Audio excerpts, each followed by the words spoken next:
Hello, and welcome to another episode of Two Chicks, One Show, where we recap and review one currently airing show, an episode a week as it airs. My name is Trisha Ennis. She is Kate Calabro. We are the Two Chicks. This week's one show is Agent Carter, Season 2, Episode 5, The Atomic Job. Yes. And I mean, basically, the title kind of gives away what's happening. So after the previous episode, Whitney Frost kind of reveals herself to her husband, and now she's just hungry for power. And her, as well as Dr. Wilkes, are drawn to finding atomic bombs. Zero matter. Yeah, well, the zero matter tells them to find the atomic bombs, and that way they can kind of become more powerful. I was kind of a little bit confused. It was, from what I understood about it, it was that they are drawn to zero matter, period. So he was drawn to the frozen woman in the first episode's tissue sample, and he sucked the zero matter out. And then he knew where the rest of it was, like where her body was. And so did Whitney Frost. So they both ended up there. And then she wants more zero matter because it makes her feel powerful. So that she wants to recreate the experiment that created the zero matter in the first place. Yeah, whatever. So anyway, they go to now both parties, like the Peggy Carter party and then the Whitney Frost party, which just consists of her and her extremely scared husband, are now on a mission to go find these atomic bombs that this other company has. I was also, yeah, and there's a Whitney Frost and Agent Carter showdown, kind of not really that epic, but kind of epic because Peggy gets hurt. And I mean, the real winner was Jarvis, who was able to, like a souffle, take the atomic bombs out of their casing and move them into a box without dropping them and causing everyone to die. There's nothing like making a souffle. Yeah, which he makes very clear. Yeah, they have very different motivations for wanting to first find the zero matter. Whitney wants to find it because she wants more power, and Wilkes wants to find it because when he sucked out that little bit, he suddenly became tangible for a really short period of time. And then both teams go after the atomic bombs for different reasons. Whitney goes after it because she wants to recreate the original experiment that created zero matter to become more powerful, which involves blowing up an atomic bomb. And Peggy's group just wants to make her not do that. Yeah. So they both have to sort of assemble their teams, and that was like the bulk of the middle of the episode was assembling the teams, which went differently for each group, which I think was actually kind of fun. I mean, Whitney Frost's husband, Chadwick. Yeah. Okay. I mean, he looks like a Chadwick, so I mean, is kind of doesn't know what to do, which is, I think, justifiable. And basically she could just kill him at any moment, and she makes that perfectly clear to him several occasions in this episode that it was like you don't want to get on my bad side. You saw what I did to the henchman that screwed us. So her assembling of the team was meeting with her ex-boyfriend, who was a mobster, and we get to finally see Ken Marino as this LA mobster who basically gives them muscle in exchange for him for Chadwick to get his friends not to put his name in the papers. Yeah, essentially they trade the help to get the atomic bombs for two things, actually. He gets all the construction contracts for a freeway or something. And he got a really good deal. Yeah, and he stays out of the papers. He and his compatriots stay out of the papers. So he did get a really, really good deal for helping. Because, if you watch it, he only gives them two guys. Yeah, he doesn't give them. And not very good guys either. Yeah, and they didn't get, in the end, spoiler, they didn't get the bomb, so. Yeah, but he followed through on his half of the deal. They didn't actually have to succeed. They just had to appear. Yeah. So that's how Whitney Frost assembles her lovely team of henchmen. But what's more fun was how Peggy got the rest of her crew. She and Daniel decide they need to go get the bombs. But they need help. Like, they can't just do it with the two of them and Jarvis. So they are trying to figure out who could work with them, who isn't possibly in the pocket of the council.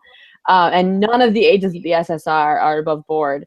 So Peggy suggests Rose, who is the receptionist, and she used to answer the telephones at the in the New York office, and now she's the receptionist at the LA office. And I mean, Daniel is not so cool about it. I don't think she should be called a receptionist because I feel like she's a little bit more. She's like the first line. Yeah, To no, the but SSR. yeah, she's not literally their receptionist. She's like essentially she's their security guard. Mm-hmm. But she is the receptionist. Like that's her public persona. Mm-hmm. Is there? That's why I said that. She's the receptionist.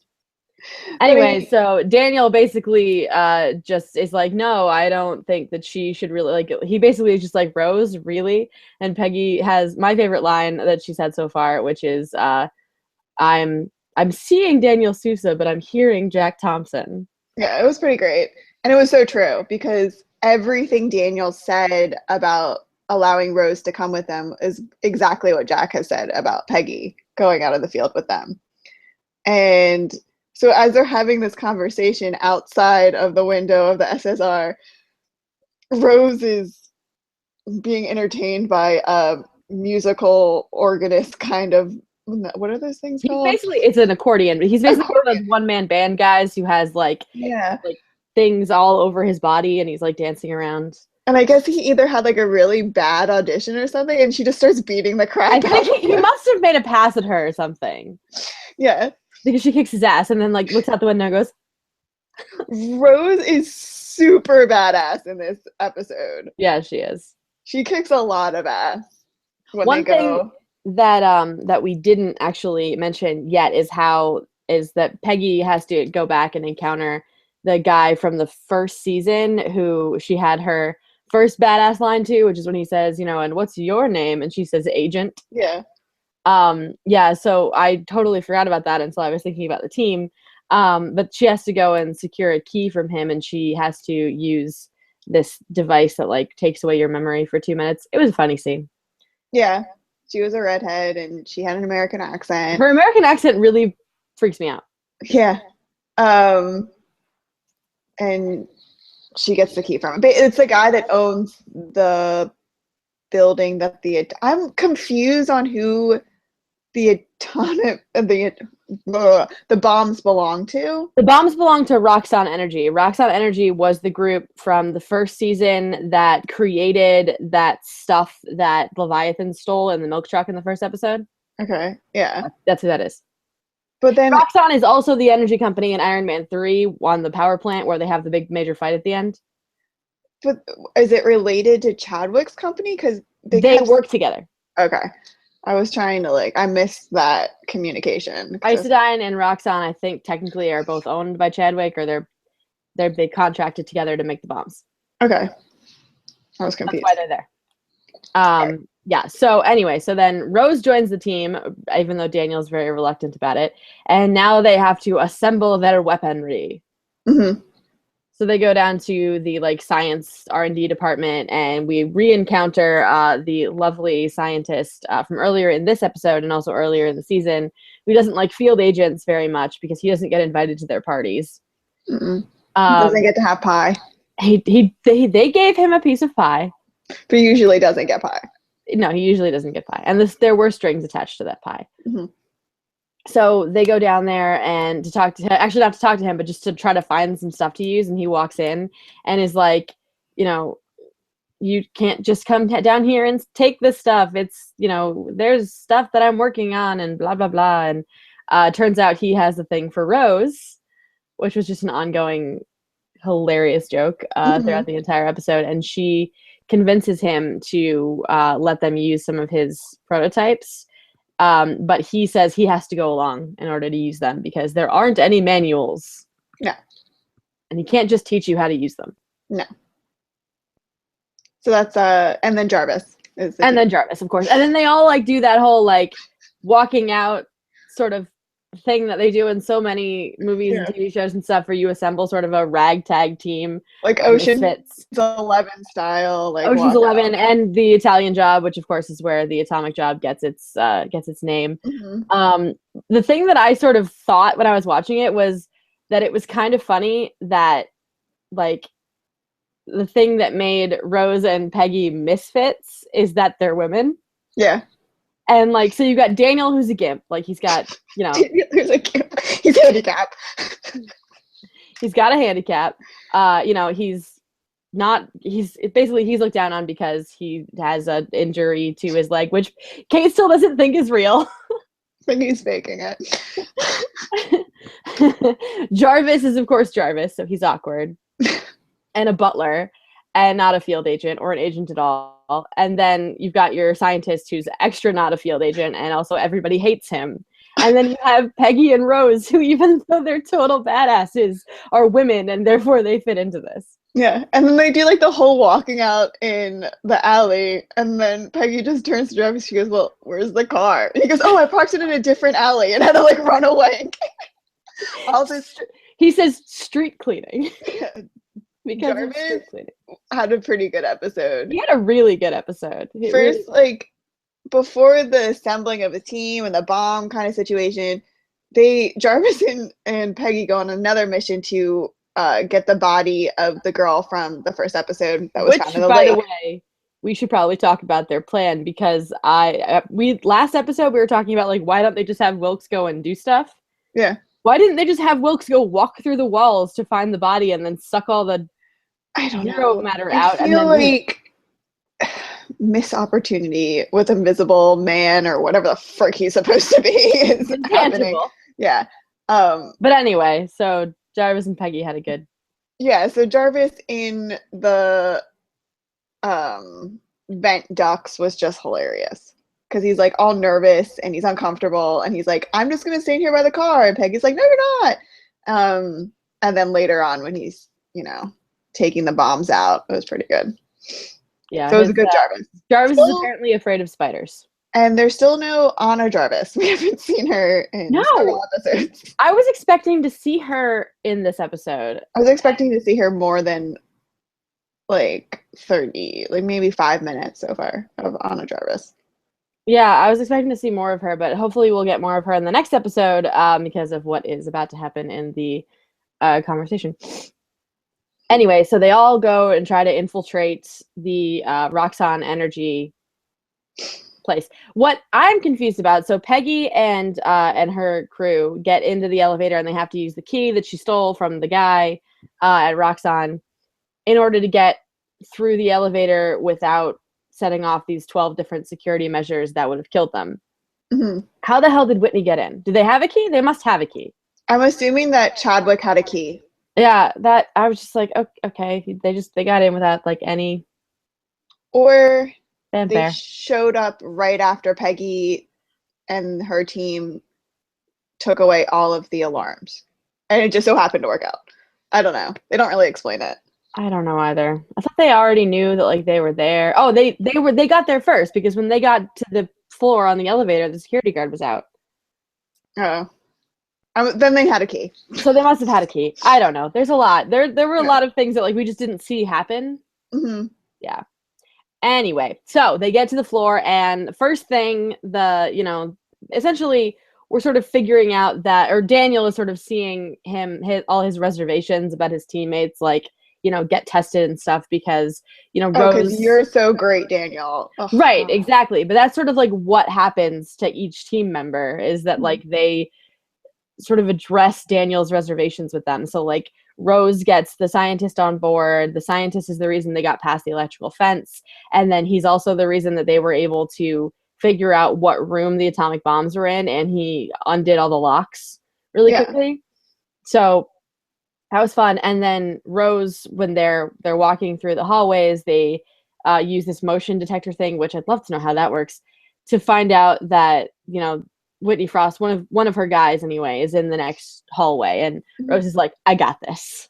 And she just goes and kicks his fucking ass. Kicks his ass and steals his knife. Also, that was a great line. He pulls the knife out and she goes, "Oh, I've seen bigger." Yeah. She was great. Great Rose. Awesome. Yeah. And then, yeah, so pretty much everything that Daniel was questioning his fellow teammates with, like, they completely proved him wrong. Yeah, and Daniel did nothing. And Daniel did nothing except for, like, he talked Jarvis through one, I guess it was the uranium core. Yeah. And after that, Jarvis just did the second one by himself. Really quickly, too. Yeah. So he really was useless. He was pretty useless. He like gave orders and stuff and was condescending. And he did go and get Peggy, but like they couldn't have also done that. I mean, basically the only thing that he did was talk Jarvis through removing the uranium core. Jarvis gets locked in to the room with the bombs, and it turns out that he has to do it instead of Souza.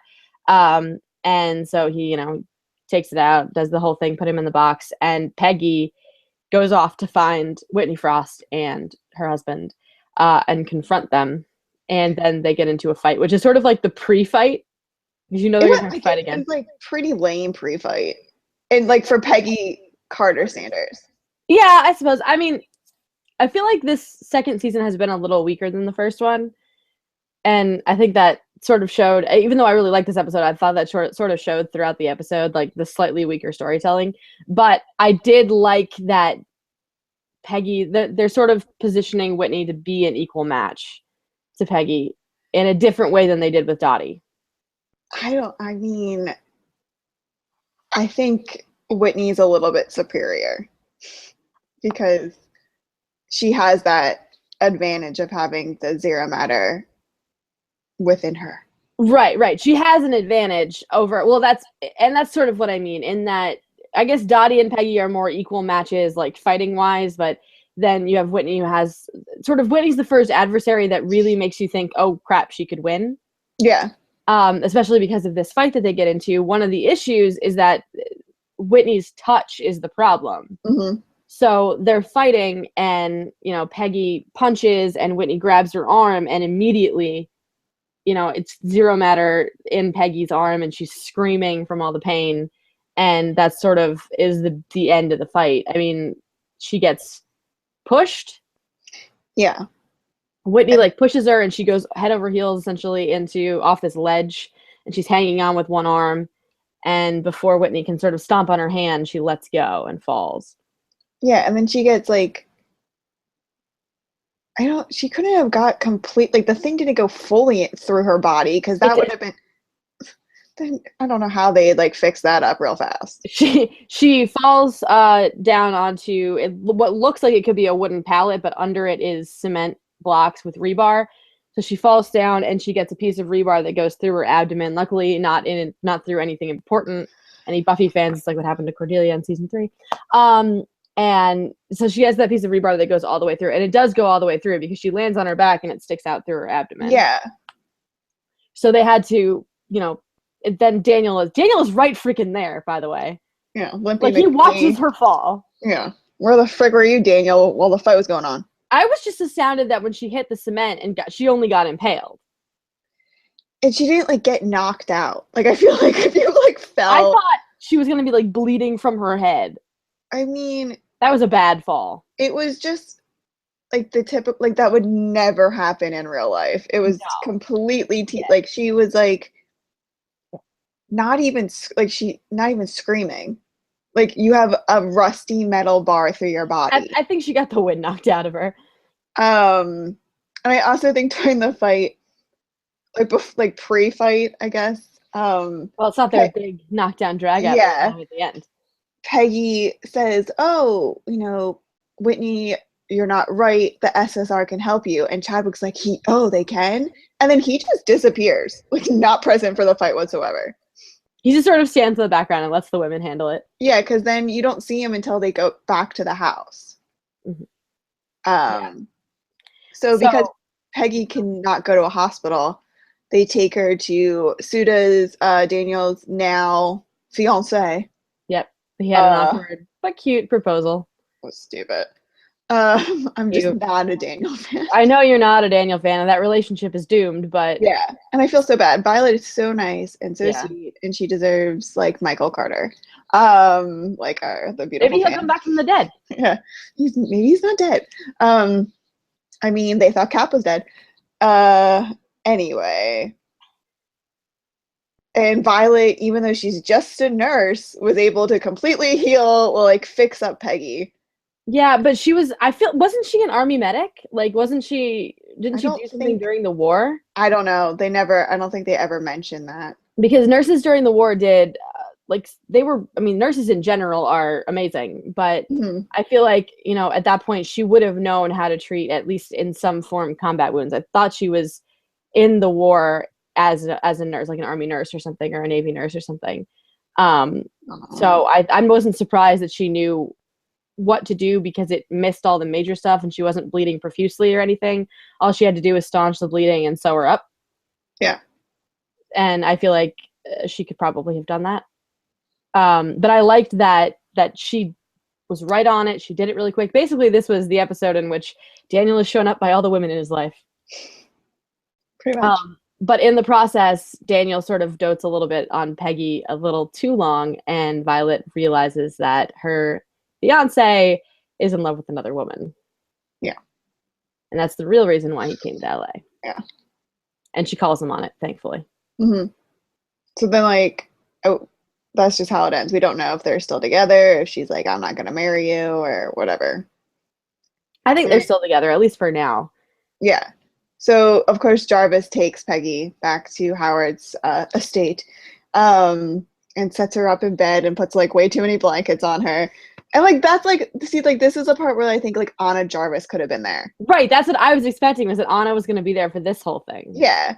And untangible / invisible / we could still see him, Dr. Wilkes is also there.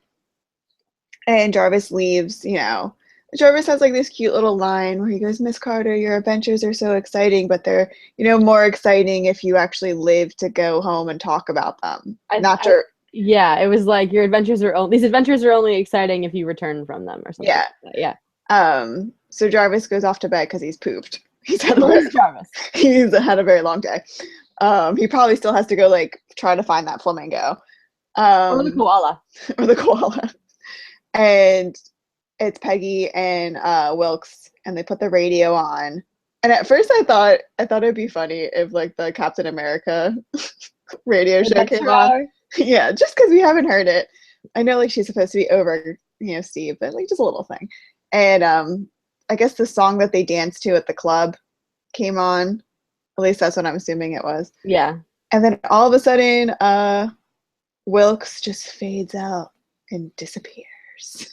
And that's how it ends. Now, this is the stupid romantic in me who really likes Wilkes, and I know you don't really like Wilkes. I don't think you get him or something. It's not that I don't like him. I feel like it was a rushed situation. Like, I feel like they're pushing this romance when I still think it's cute. I mean, I think it's cute because I think there was an initial, like, spark with them. And I understand her, like, feeling responsible for what happened to him. But I feel like they're just pushing it a little bit too much, considering that really she only knew him for a couple hours before he went invisible. True. I still like it. I still think it's cute. I was kind of hoping that she would have zero matter in her arm and that he was going to like suck it out and kiss her and it'd be cute. And then disappear. But instead, he just sort of starts flickering and she's like, what's happening? He's like, I don't know. And then he disappears. Yeah. And that's the end of the episode. So we don't really know. Yep. And I guess you were right. And we were trying to figure out in the last few shows whether or not Jason was visible permanently, and he must be because she was confused by why he was flickering out. Yeah, and I feel like Stark should be back from like Peru. Well, except that, he can't be. Yeah. I mean, I guess he's like only like contracted to do so many episodes a season. Yeah, especially because he's been there for a while. Especially because the actor's also making another show right now. Which other shows? Yeah. He's in Preacher on AMC. Oh yeah. Yeah, which hasn't premiered yet, but it will soon.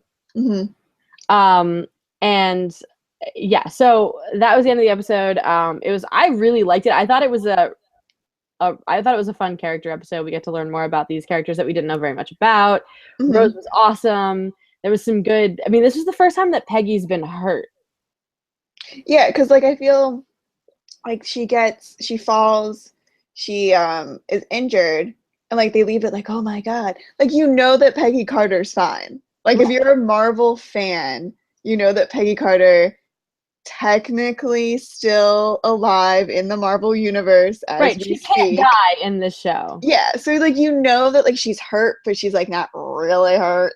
So it's not like you're like really, oh my god. Whereas if it was like a show, like any other show that didn't have this huge span of this character's life throughout several different things, you would be like, oh my god, what are they doing? And this would be like we're on episode 5 or right in the middle of the season, so this would be a good time to like kill off someone.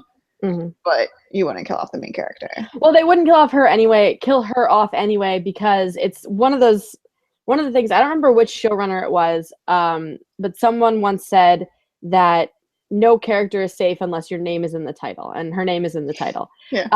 And I like that philosophy. I think no character should be safe unless your name is in the title, because then the entire show is literally written around you.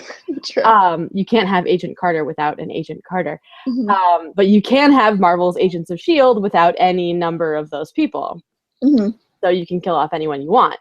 And so while I was never worried that Peggy was dead, I was glad that at least she was in actual danger this time. Like, I feel like every time she's been in danger, it hasn't been actual. Like, she hasn't ever gotten impaled before. Yeah. Or shot. I mean, even when she's been around, like, all this science-y nuclear stuff, she's, like, always right outside of, like, the actual explosion. Like, she was there, but wasn't part of the, zero matter explosion. Right. Like, the same kind of things that happened in season 1 with Leviathan. Like, she was there, but, like, nothing really directly affected her. Right. Like, she's not the one who's intangible, which might have been really cool. Wilkes was. Yeah. That sort of thing. Like, I definitely agree with you on that. And I think if they do season 3, which we don't know whether they will or not, that maybe they should try something like that, like putting Peggy more in the thick of it. She's sort of always been on the outside, mm-hmm. like right around the edges of what's really going on. I mean, they do a really good job with the show. I just think it would be more fun to have her in a little more danger, doing a little more stuff. Yeah. Having to be outside her element. Mm-hmm. So yeah, I liked the episode. I liked her being in danger. I like to see more of it. We're halfway through the season, so we got 5 more episodes. But I think it's only 3 more weeks. Possibly 3 or 4 more weeks. I know at least one more of the weeks is going to be doubled. I think maybe the last week will be doubled. Like you go. Well, the last week's almost definitely going to be doubled. Sweet. But for some reason, I thought there were supposed to be 3 2-parters. Oh, maybe. I thought it was 10 episodes in 7 weeks. Because S.H.I.E.L.D. comes back in March, so yeah. So they'll have to end it relatively soon. They still have plenty of time, but relatively soon. Yeah. So good episode. I like to see what we're sort of getting into the good story of it all. Yeah, like it's starting, like it's a middle episode. So it's starting to like build up to like the climax and all that kind of stuff. It should be, the wheels should start really turning in the next few episodes. So I'm looking forward to seeing it. We never really got any further with Thompson yet. It's been 2 episodes and no more Jack.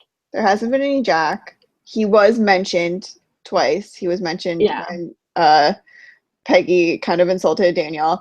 And then he was mentioned that he has been contacting, wondering where Peggy is. Right, but like nothing since he went to that club and the arena club and like found out what was going on. Yeah. So I think we're not sure. I'm assuming Jack's just sitting on it for right now. But he has to come back and play in with the whole evil red forming kind of thing. Yeah. But we haven't seen him. Like we saw him. Did we see him last episode? No. Okay. Last episode was all the flashbacks.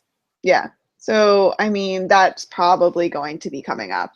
Yeah, I mean, it would have to, and he has to deal with Evil Red Foreman, and he also has to, most likely, Dottie's going to be coming back. Yeah, she has to come back at some point. I mean, the episode also ends with Chadwick calling for an emergency council meeting. Mm-hmm. So I think that might be what this week's episode will open with, and that maybe we'll see that's how Evil Red Foreman will come back into it, because the council is now, I think he's trying to, like, be like, listen, my wife is crazy and there's something wrong with her and we need to handle this. I can't do it myself because she'll literally kill me. Mm-hmm. Yeah, he's now essentially in an abusive relationship. Yeah. So. Yeah, next week's episode is this week. It's tomorrow. Tomorrow. Do you have any final thoughts on the episode? Rose kicks ass. Jarvis was funny, and Daniel's still a putz. That's pretty much it. And that pretty much sums up this week's episode. So Agent Carter airs Tuesdays at 9 p.m. on ABC. This has been another episode of Two Chicks, One Show. We will see you next time.